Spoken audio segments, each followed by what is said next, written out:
Obviously, Youngstown guy, but you actually coached at Youngstown, Yep. right? Yes, So I does coached. this game mean any more to you because you coached there? No, I mean, I hate to say it's cliche, but it's just another game. I mean, it was great going back to Youngstown. I'd been with Coach Mike and Mark at Arizona under them for, I think it was 6 years. And then Eric Wolford had taken the job, and I went on and worked there with him for 3 years, and then came here with Mark in a different capacity. And then here I am today, you know what I mean? But no, I know some of those coaches. I don't know many of the players, obviously, but I know Coach Phillips. I know he brought his brother with him. He used to be a high school coach, so it'll be interesting to see those guys, you know what I mean? You catch up with them when you go back, when I go back home. But that's just, it's another game. They want to come here and get after us, and we want to continue to do what we're doing and take care of our business. What was it like being on the sideline at the other end when you're the FCS team traveling to play at FBS school? Well, we did that in 2012. We traveled to Pitt, and we beat Pitt, and it was the first Power 5 win for Youngstown State when we did that. So, you go in. We went and played Penn State the one year. The next year we played Michigan State. And you go into those atmospheres, and there's a little bit of nerves there. There's a little bit to prove, too. You know what I mean? They're working their butts off this week to come in here and win a game, and that's the way we approached it. And, some things fell in our way when we were at Youngstown State. We played Pitt. But, yeah, once you get past the kickoff and that, things slow down. And, then, you do what you kind of taught them to do and how to coach it and call it and everything. And it just falls in, and it just turns into another game. There's not the hype behind it, so to speak. Rick, what do you think makes Youngstown produce so many coaches that are out there now?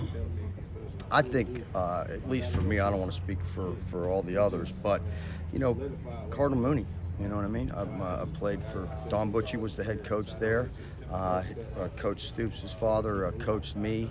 I went on and coached there from 90 to 96 after I played there, and my last year was in 88 while I was still in college, So I think it just, I don't know what the attraction is. It's odd, but there's a lot of us out there at all levels, you know what I mean? From high school to lower division college and all the way up to obviously here, so.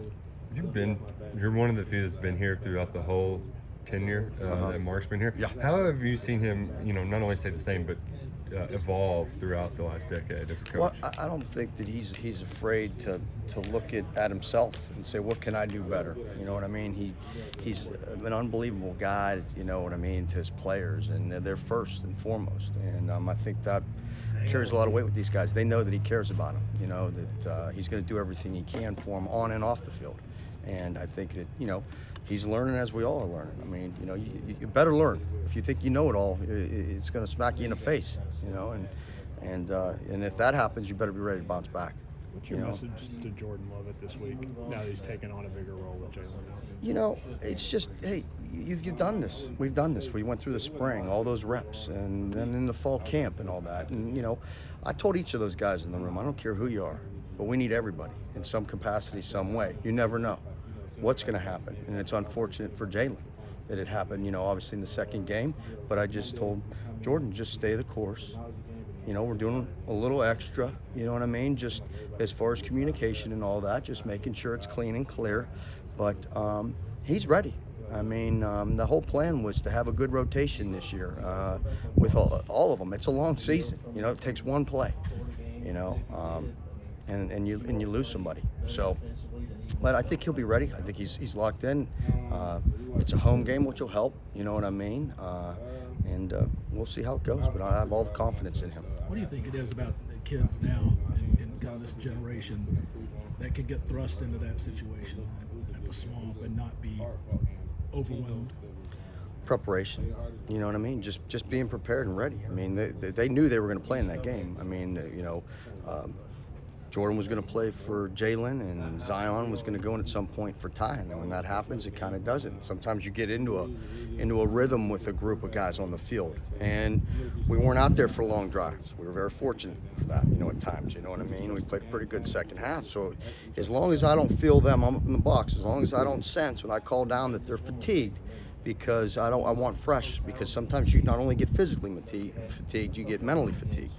And when the mental breaks down, so does the physical, and then that's when things start to, you lose a little bit of focus on what you're supposed to do. But you know, you just got to prepare them, and they got to understand. Like I said, you know, earlier, everybody's got to be ready to go at any point in time.